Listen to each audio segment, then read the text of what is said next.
ಈಗ ನಮ್ಮ ಕಲಿಕೆರೆ ಭಾಗದಲ್ಲಿ ಅತ್ಯಂತ ಶ್ರದ್ಧಾಪೂರ್ವಕವಾಗಿ ನಡೀತಕ್ಕಂಥವು ಹಬ್ಬಗಳಲ್ಲಿ ನಾನು ಎಲ್ಲ ಸಮಾಜದವರು ಯಾವುದೇ ಭೇದ ಭಾವ ಇಲ್ಲದೆ ಇಲ್ಲಿ ಯಾವುದೂ ಭೇದ ಭಾವ ನಾನು ಇಲ್ಲಿ ತನಕನೂ ಕಂಡು ನೋಡಿಲ್ಲ.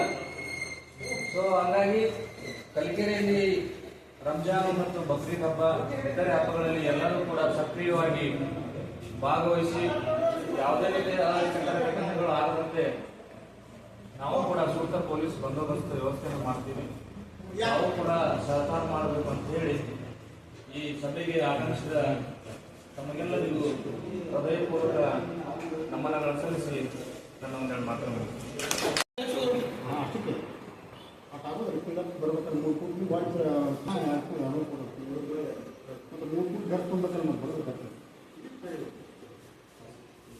ಮುಂದಿನ ರಂಜಾನ್ ಅಂದ್ರೆ ಎಲ್ಲ ಇದೆ. ಏನಾಯ್ತು ಅದು ನೋಡಿ ಮಂದಿ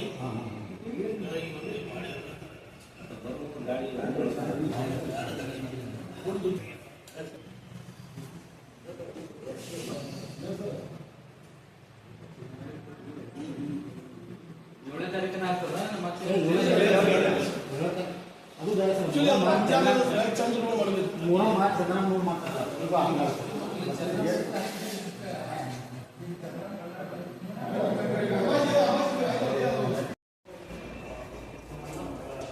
ಈಗ ಹೊಸ ಮಾಡಿಲ್ಲ ಅಲ್ಲೇ ಮಾಡಲ್ಲ